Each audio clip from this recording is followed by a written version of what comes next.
Bonsoir tout le monde, bienvenue à notre séance régulière du Conseil du mois de février 2022. Alors, je vais débuter avec la lecture de l'ordre du jour. Donc, le point 1, ouverture de la séance. Le point 2, adoption de l'ordre du jour. Le point 3, adoption des procès-verbaux des séances du 10 janvier et des deux du 27 janvier et les deux des séances du 27 janvier 2022.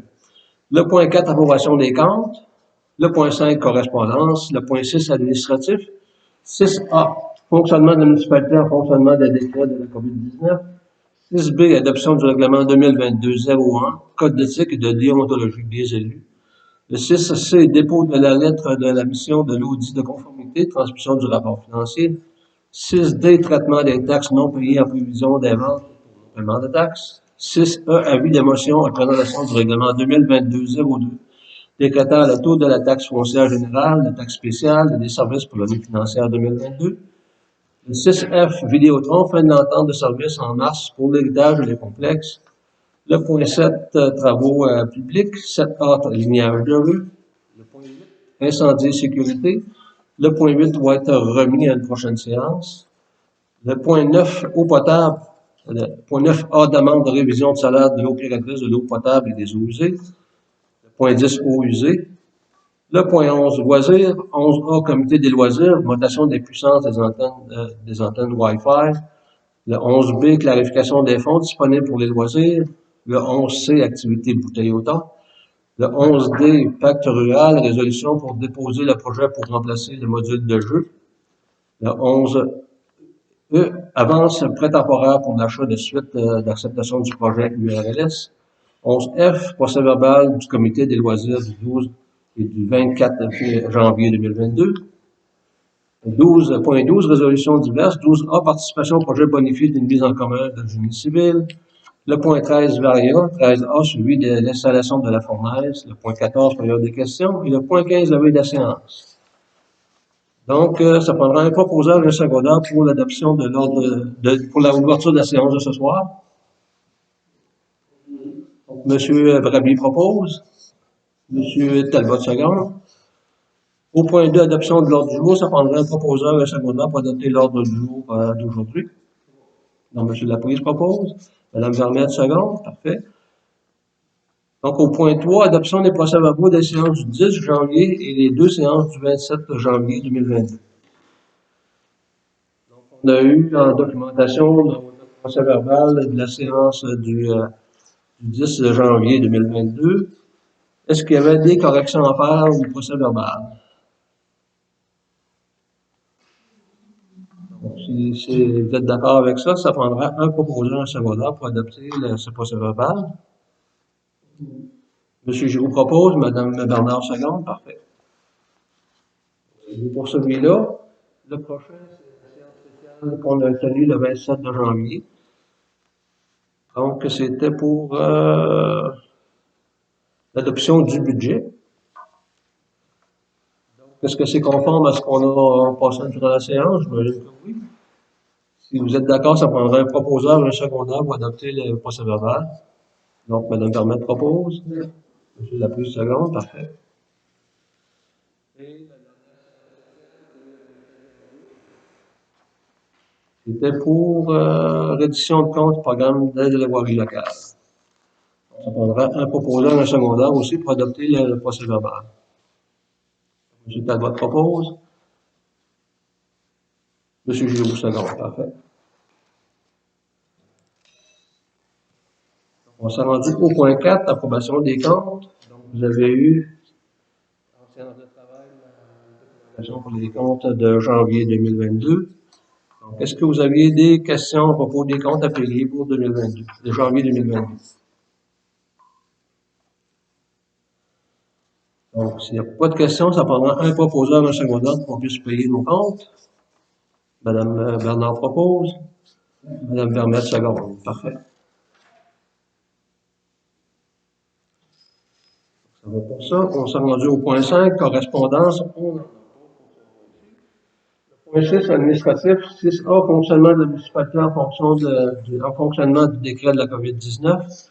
Donc, présentement, la municipalité, on fonctionne encore comme on l'a fait pour le mois dernier. Donc, si vous avez des besoins de contacter Mme Aubé, vous la contactez par téléphone. Tout ce qu'elle peut faire au téléphone, elle va le faire avec vous. Et puis, si vous avez absolument besoin de venir au bureau, elle va vous donner un rendez-vous. Puis, il y a moyen de s'organiser. Mme Aubé refuse personne. C'est simplement d'avoir un rendez-vous pour être capable de venir en bonne et due forme. Il n'y a pas de problème. Donc, on va continuer comme ça pour le mois de février au complet, puis on verra à réajuster au mois de mars si les conditions sont plus favorables à recevoir du personnel un peu plus au bureau municipal. Maintenant, le 6B, adoption du règlement 2022-01, code d'éthique et de déontologie des élus. Donc, on avait fait lors de la dernière séance. Et puis, le code d'éthique, tout le monde l'a eu en main. J'ai eu le temps de le regarder. Je pense que c'est pas très complexe. Il y a eu même un début de formation qui a été faite la semaine dernière. On va en avoir pour les autres élus dans les mois qui s'en viennent. Donc, il faut l'adopter. On n'avait pas le choix pour l'adopter avant la date bientôt, je pense. Avant le 1er mars, c'est ça.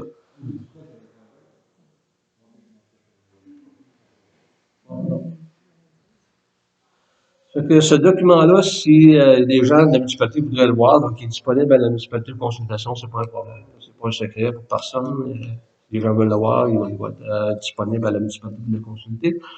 Donc, pour l'adopter, ça parle d'un proposeur, un secondaire pour l'adopter. Oui.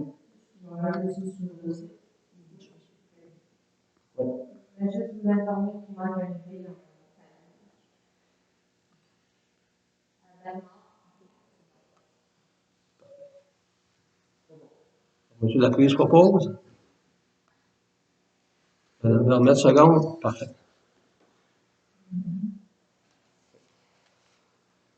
Donc, on s'est rendu au point 6, c'est dépôt de la lettre de mission de l'audit de conformité, transmission du rapport financier. On a reçu un document du ministère des Affaires municipales, de la Commission municipale du Québec, donc un rapport à une audit de conformité pour les rapports financiers. On fait ça à toutes les municipalités du Québec, donc on n'est pas spécial par rapport aux autres. Et puis, c'est ça, Mme Aubé a pris connaissance du document, elle nous a répondu déjà, et puis alors, je pense qu'il faut tout finir par le dire, le compte rendu finalement de tout ça va être publié dans les journaux du Québec, je pense, avant le mois d'avril, quelque chose comme ça. Surtout que les municipalités auront répondu finalement. Donc, c'est un document qu'on reçoit comme ça, et puis c'est la première fois que la municipalité reçoit ça. Comme je vous disais, c'est toutes les municipalités du Québec qui l'ont reçu, c'est pas rien qu'on a fait de différent des autres finalement. Ça, c'est beau pour ça. Maintenant, le point 6D, traitement des taxes non payées en prévision des ventes pour non-paiement de taxes. Donc, quelques citoyens qui n'ont pas payé toutes leurs taxes. Donc, ce qu'on fait, c'est la plupart du temps, c'est qu'on ne regarde pas la première ou la deuxième année. C'est des cas de 3 ans et plus, je pense qu'on regarde présentement. C'est des...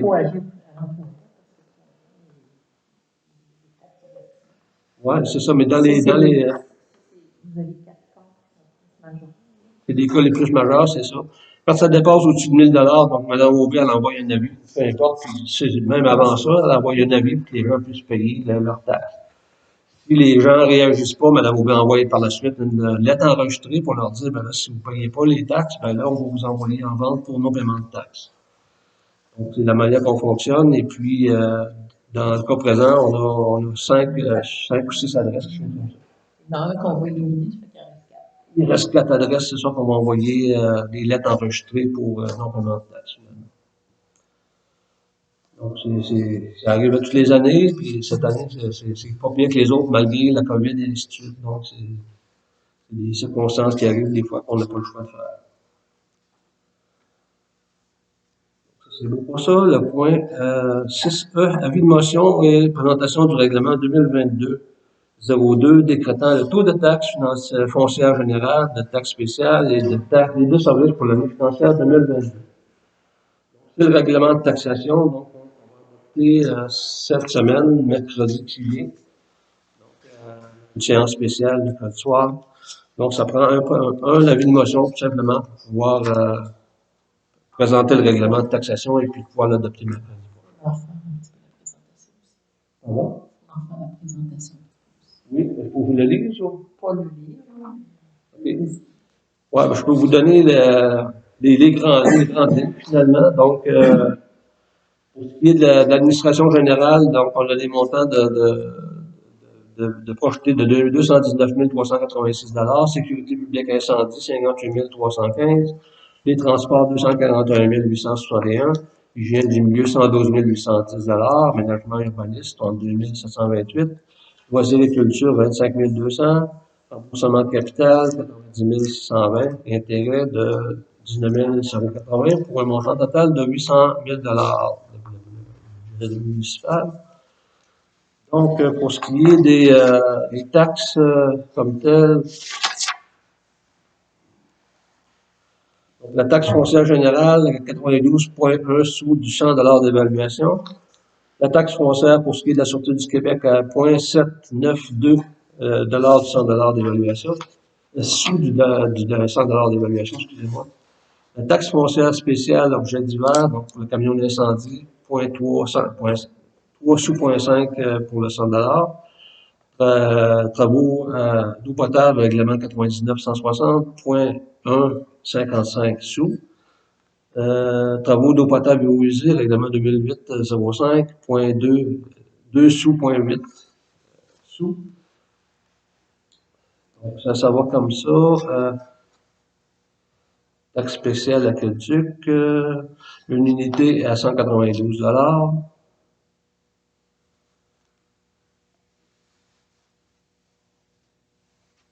Après ça, un autre règlement d'emprunt 2008-05, une autre taxe de 32 $. Taxe spéciale collecte, traitement des eaux usées à 228 $ par unité.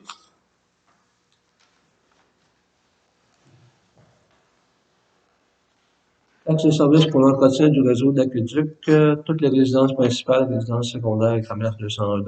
Pour les terrains vacants construisibles, 100 $ et 50. Taxe de service pour l'entretien du réseau d'eau usée, 182 $ pour toutes les résidences principales, résidences secondaires et commerces. Pour les terrains vacants, 91 $. Taxe de service pour la cueillette et la disposition des matières résiduelles, 156 $ pour toute catégorie d'immeubles. La vidange de faux septiques cette année pour une résidence permanente à 139 $. C'est là qu'il y a la grosse augmentation, puis on n'a pas de contrôle là-dessus, ça vient de la MRC. Pour une résidence secondaire qui est aux 4 ans, ça va être 70 $. Pour les résidences permanentes, c'est aux 2 ans. Et puis pour ce qui est des modalités de paiement, donc on a le premier paiement après 30 jours d'expédition du compte, le deuxième au mois de mai, le troisième au mois de juin, juillet, août, septembre, octobre, novembre et décembre. Les autres dispositions, ben, c'est la même chose. Taux d'intérêt de 12% par an.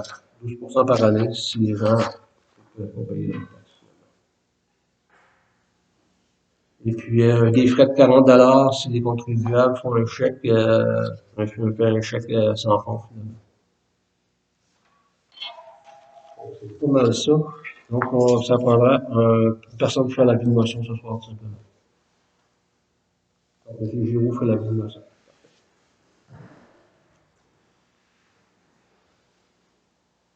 Donc, le point 6F, Vidéotron, donc fin de l'entente de service en mars pour l'héritage et le complexe. Donc, c'est des contrats quand c'est des contrats commerciaux comme la municipalité comme tel, c'est considéré un contrat commercial. C'est des contrats de 3 ans, il vient à échéance au mois de mars. Donc, on est en démarche présentement pour essayer de nous trouver des meilleurs prix ou des meilleurs services finalement pour les prix qu'on a.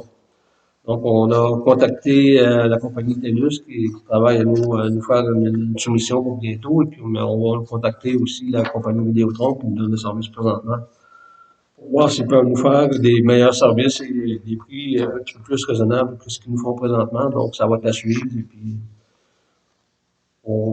très possible qu'on ait à faire une séance spéciale dans le mois pour une résolution finalement pour y aller avec une nouvelle soumission si on s'en va dans ce sens-là. Maintenant, le point 7, travaux publics, donc lignage de rue. Donc, on n'avait pas mentionné dans le plan triennal, mais c'est quelque chose qu'on veut faire cette année, d'essayer de faire du lignage de rue dans les endroits qu'on a fait du revêtement de surface double, donc la rue principale ouest, la route de la station de l'année passée, la route Sirois aussi, du côté sud. Donc, on va essayer de le faire cette année. On va aller éventuellement demander à des compagnies qui font ça pour savoir combien que ça pourrait nous coûter. Puis on reviendra quand on aura trouvé finalement des soumissionnaires pour pour prendre une décision. Donc, le point 8, incendie et sécurité, donc on va le remettre. Oui.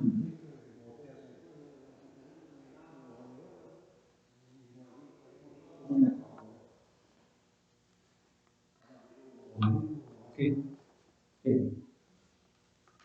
C'est juste par rapport avec les lignes de rue, c'est pour ça que. OK. C'est beau, on va en prendre note, on regardera ça.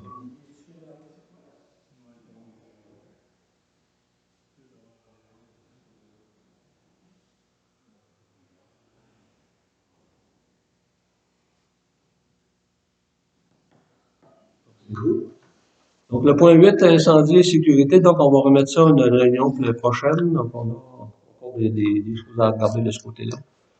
Le point 9, eau potable. Donc, on a une demande de révision du salaire de l'opératrice d'eau potable et des eaux usées.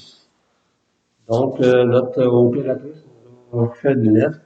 Et puis, dans les grandes lignes, donc, durant ses vacances, on l'a remplacé par un monsieur Gauthier de Saint-Paul. Et puis, ce monsieur-là, il a eu la formation en même temps qu'elle. Et puis, lui, il a demandé un taux horaire de 10 de plus qu'elle a présentement à la municipalité. Donc, elle se disait que si on donnait 10 de plus à une personne quand il la remplace, donc elle aussi pourrait finalement avoir ce montant-là. On en a discuté en séance de travail la semaine dernière.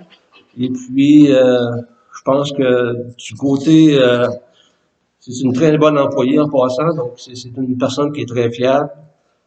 Si on avait formé une nouvelle personne dans ces domaines-là, c'est des domaines spécialisés, ça nous coûterait aux alentours de 15 au-dessus de même, d'un petit peu plus de 15 000 pour reformer une personne, sans savoir qui qu'on va tomber avec maintenant, parce que c'est pas toujours évident d'avoir des bons employés.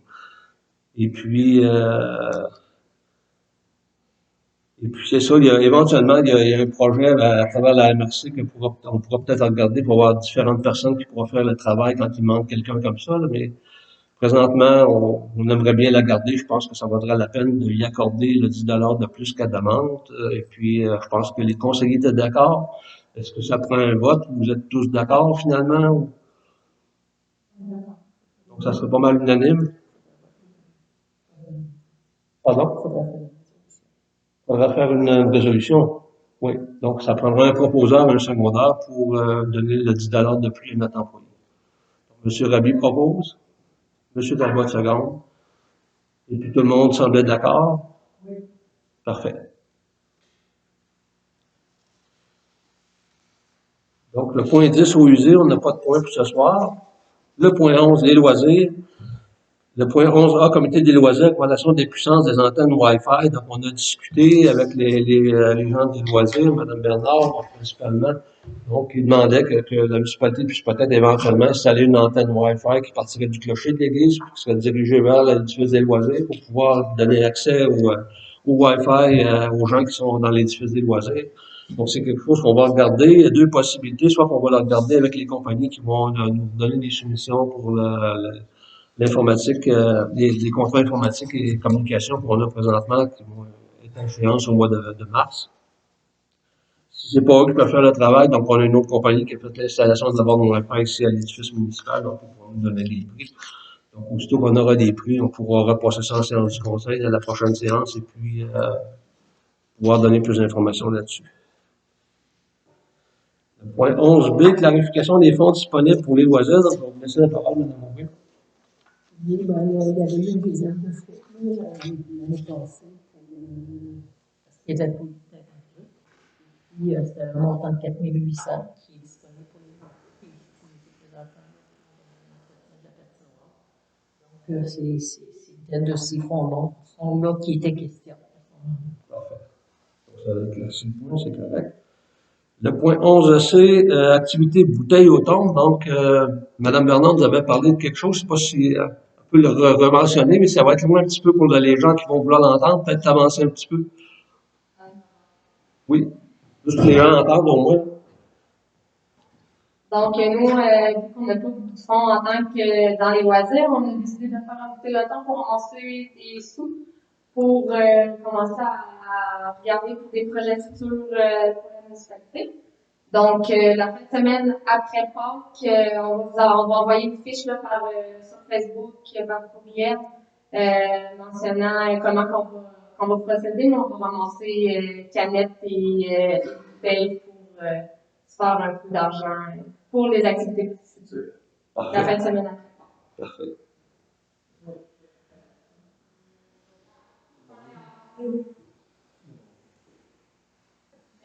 Si vous en avez déjà beaucoup en votre possession, vous pouvez communiquer avec des membres qui ont le chalet pour les entreprises à la table. C'est ça. Ce que Mme Bernard mentionnait, c'est que de ne pas vous débarrasser de vos bouteilles. Si vous voulez vous en débarrasser tout de suite, communiquez avec quelqu'un du comité des loisirs qui vont les ramasser pour vous débarrasser tout simplement avant que l'activité ait lieu. Donc ça, c'est parfait. Donc, le point 11D, pacte rural, résolution pour déposer le projet pour remplacer les modules de jeu. Donc, on en a discuté. Ce qu'il y avait à faire, c'est un dépôt de demande pour un projet au pacte rural municipal. Et puis, la municipalité de Saint-Euphémie n'a pas demandé des pactes ruraux dans les 2 dernières années, donc ça va être accordé si je pense pas qu'il y a de problème vraiment avec ça.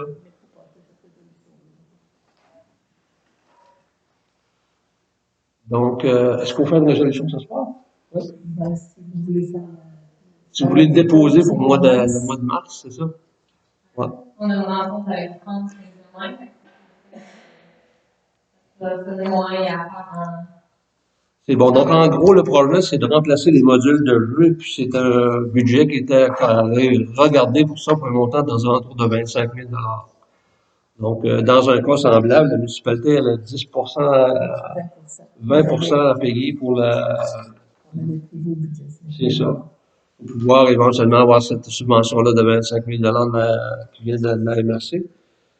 Donc, ça prendrait un proposeur et un secondaire, finalement, pour accepter le dépôt du projet pour le module de jeu du pacte rural. M. Rabi propose. Mme Vermette seconde. Parfait. C'est vous pour ça.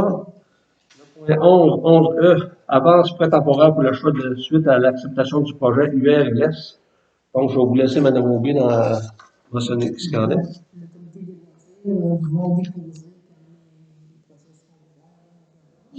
suite à l'acceptation. Comme Mme Bernard vient de le dire, ils n'ont pas de fonds disponibles, donc la municipalité pourrait leur les fonds, les argents pour faire les achats. Puis sur le retour de l'aide financière. Ils vont nous rembourser la municipalité.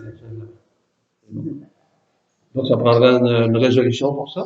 On prendra un proposeur, un secondaire pour qu'on fasse un genre de prêt temporaire au comité des loisirs, le temps qu'ils reçoivent leur subvention, puis nous remboursent finalement le 2500 $. M. Talbot propose, M. Giroux seconde.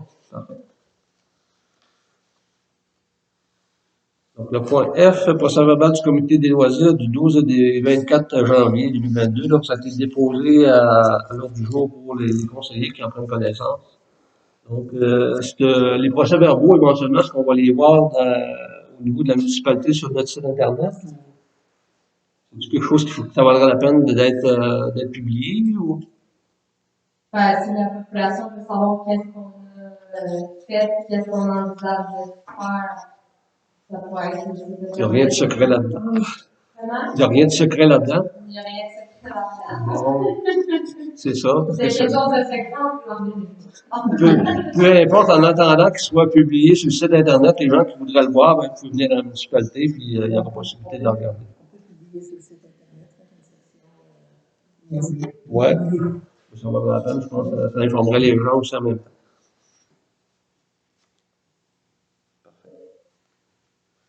Donc, ça complète notre point 11. Le point 12, résolution diverse. 12A, participation au projet bonifié d'une mise en commun de génie civil. La MRC avec le ministère des Affaires municipales. Et puis,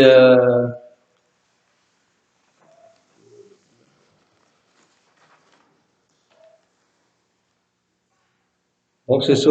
La municipalité, on n'est pas la seule là-dedans. Donc, on est avec Lac-Frontière, Sainte-Apolline, Saint-Euphémie, Saint-Paul, Sainte-Lucie et Saint-Fabien, finalement, qui sont dans ce projet-là.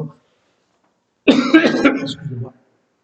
Ça a été accepté au niveau de la municipalité de Sainte-Julie qu'on n'ait pas de mise de fonds à faire. Seulement que si on a besoin, on va y aller à la pièce, on va payer les besoins d'un ingénieur, pas d'un ingénieur, mais d'un technicien en ingénierie civile pour faire nos travaux si on en a besoin. Maintenant, quand on fait des pourceaux, des choses comme ça, maintenant, le gouvernement exige qu'il y ait des travaux qui soient exécutés par un ingénieur civil, finalement. Donc, nous, ça nous permet de, sans avoir à faire un gros investissement, de pouvoir avoir des travaux comme ça exécutés à la pièce sans que ça nous coûte une fortune. Donc, c'est une bonne chose. Donc, ça prendra un proposeur, un secondaire pour pouvoir embarquer dans le projet, finalement. M. Talbot propose. Mme Bernard second. Parfait. Donc, le point 13, Varia, suivi de l'installation de la fournaise. Donc, l'installation de notre nouvelle fournaise de l'édifice municipal, ça va bon train. La bouilloire, du point de vue du chauffage à l'huile, est installée, elle est fonctionnelle, et puis on a une fiabilité comparativement à l'ancienne, c'est pas comparable, c'est sûr, c'est une vieille fournaise qu'on avait, qui existait là depuis au moins 30 à 40 ans, si c'est pas plus. Donc on a de quoi qui est tout neuf, qui consomme beaucoup moins d'huile aussi. Et puis on a le système électrique qui va fonctionner jusqu'à environ une température de moins 12 degrés Celsius aux alentours. Puis elle est branchée au système d'eau pour faire la circulation d'eau pour le chauffage, mais elle n'est pas fonctionnelle encore parce que l'électricité n'est pas faite encore présentement. Donc, il reste à venir un électricien qui va compléter les travaux, qui va refaire les connexions électriques après la nouvelle fournaise à l'huile aussi, et puis qui va installer un autre petit panneau électrique pour pouvoir éventuellement répondre aux besoins de la bâtisse si on en a d'autres installations à faire, et puis en même temps, ça va servir pour brancher le plante électrique dans le bureau dans mon bureau, le bureau du maire, parce qu'il n'y a aucun chauffeur là-dedans, puis quand on roule la porte le matin, des fois, c'est pas chaud. En même temps, on va mettre des purgeurs à l'air sur tous les radiateurs, des purgeurs à l'air automatiques, donc on n'aura plus d'entretien à faire de ce côté-là. L'air va se vider, aussitôt qu'il y aura une poche d'air dans les radiateurs, ben, il y aura son bonne interruption de chauffage, ça va se vider automatiquement. Donc, tout ça avec une subvention qu'on a eue au niveau municipal qui devrait couvrir la plupart des frais à l'heure actuelle. Je pense que on avait mentionné que les frais seraient aux alentours de 28 000 et puis la subvention était aux alentours de 32 000. Donc, on ne devrait pas avoir de problème à couvrir les frais là-dessus. Donc, ça va pour ça. On s'est rendu au point 14, période de questions. Est-ce qu'il y a des questions? S'il n'y a pas de questions, on s'est rendu au point 15, lever de la séance. Ça prendra un proposeur, un secondaire pour lever la séance. On regarde dans ce coin-là, parce qu'habituellement, ça vient de ce coin-là. M. Rabi propose. M. Laprise seconde. Parfait. Donc, ça complète notre séance pour le mois de février. Donc, j'ai oublié de mentionner que tout le monde était présent, tous les conseillers, puis Mme Aubé, notre directrice générale, était présente aussi. Donc, merci beaucoup et à la prochaine.